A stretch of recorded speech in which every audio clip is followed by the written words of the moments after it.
Have you ever felt that your mind is too crowded?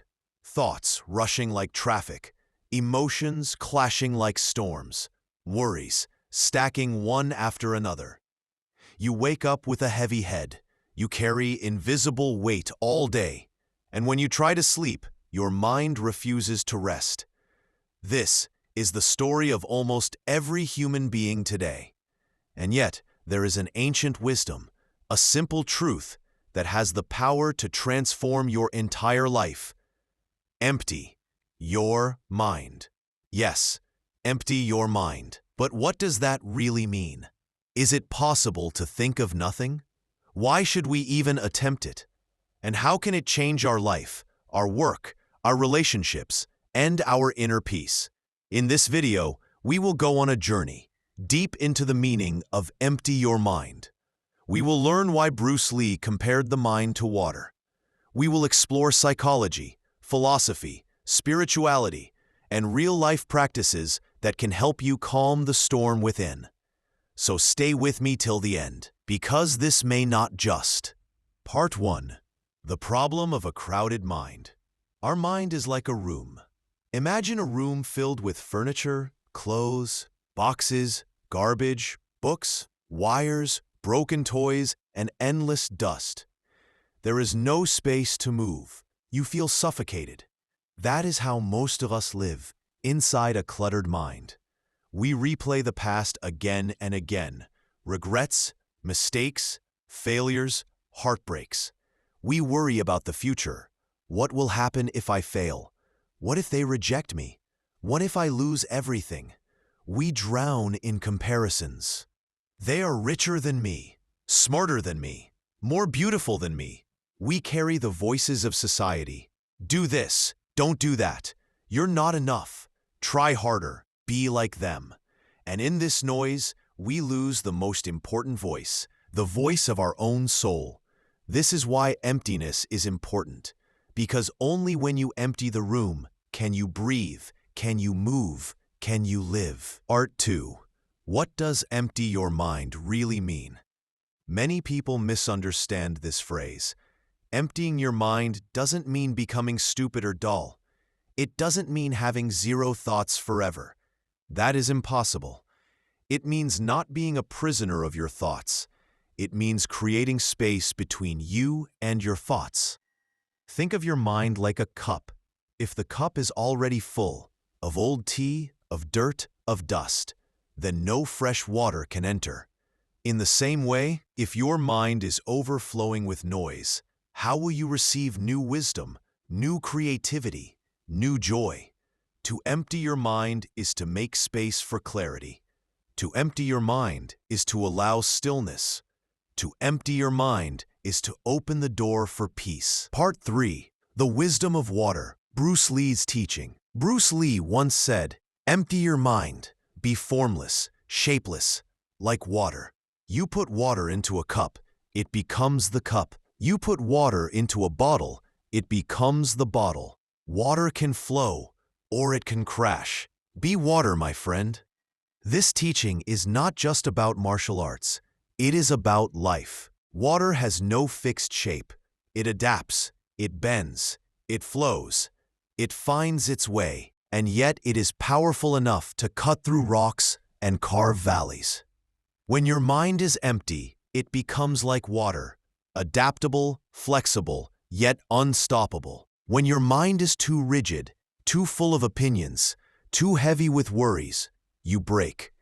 But when your mind is empty, you bend, you flow, you survive, and you win. Part 4. The science of emptiness. Psychology and neuroscience. Modern psychology agrees with this wisdom. Studies show that the human brain produces about 60,000 thoughts per day, but 90% of those are repetitive. That means we are living in loops, not in freedom. Neuroscientists say that when the brain is overloaded with thoughts, the stress hormone cortisol increases. This leads to anxiety, anger, poor decisions, and even health problems. Meditation, mindfulness, and mental emptiness have been shown to increase alpha brainwaves, which bring relaxation, creativity, and focus. So empty your mind is not just philosophy. It is science. It is health. It is survival. Part 5. Stories of Emptiness, Philosophy and Spirituality. In Zen Buddhism, there is a famous story. A university professor went to meet a Zen master. He wanted to learn about enlightenment. The master served him tea. He poured tea into the professor's cup until it was full, and then kept pouring. The tea overflowed. The professor shouted, "Stop! The cup is full. No more will go in." The master smiled and said, "Exactly. Like this cup, you are full of your own opinions, ideas, and judgments. How can I show you Zen unless you first empty your cup?" The message is simple. Until we empty our mind, we cannot learn, we cannot grow. In the Bhagavad Gita, Lord Krishna teaches detachment, not clinging to desires, not drowning in worries. That is also emptiness. In Taoism, Lao Tzu said, "To attain knowledge, add things every day. To attain wisdom, remove things every day."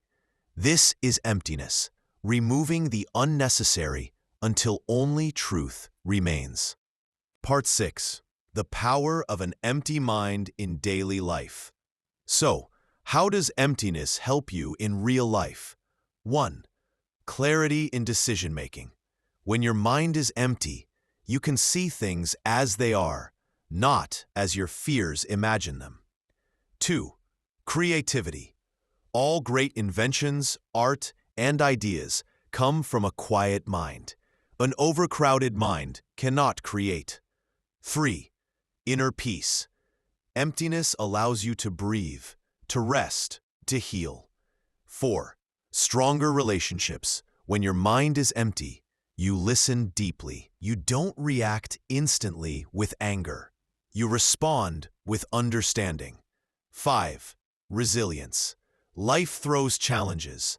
A rigid mind breaks, but an empty, water-like mind adapts and survives. Part 7. How to empty your mind, practical techniques. Now the question, how can we empty our mind? Here are simple but powerful practices. 1. Meditation. Sit in silence. Focus on your breath. Thoughts will come. Don't fight them. Don't follow them. Just watch them pass like clouds. 2. Journaling. Write your thoughts on paper. Empty the inner noise onto the page. You will feel lighter. 3. Digital detox. Reduce screen time. Too much social media fills the mind with unnecessary noise. 4. Nature walks. Spend time in nature. The sound of birds, the sight of trees, the rhythm of rivers. This naturally empties the mind. 5. Single tasking. Do one thing at a time. Eat slowly.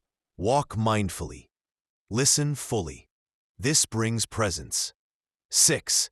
Breathing exercises. Deep breathing resets your nervous system and calms your mind. 7. Gratitude practice. Instead of focusing on what you lack, focus on what you have. Gratitude empties negativity. Part 8. Challenges in emptying the mind. Of course, it is not easy. The mind resists. It clings to the past. It worries about the future. It craves constant stimulation. But remember, emptiness is a practice, not a switch. You don't empty your mind once and for all. You empty it daily, like cleaning a room, like taking a bath. Part 9. Becoming like water, the final transformation. When you truly practice emptiness, something magical happens. You stop overthinking. You stop fighting life. You start flowing. You become adaptable.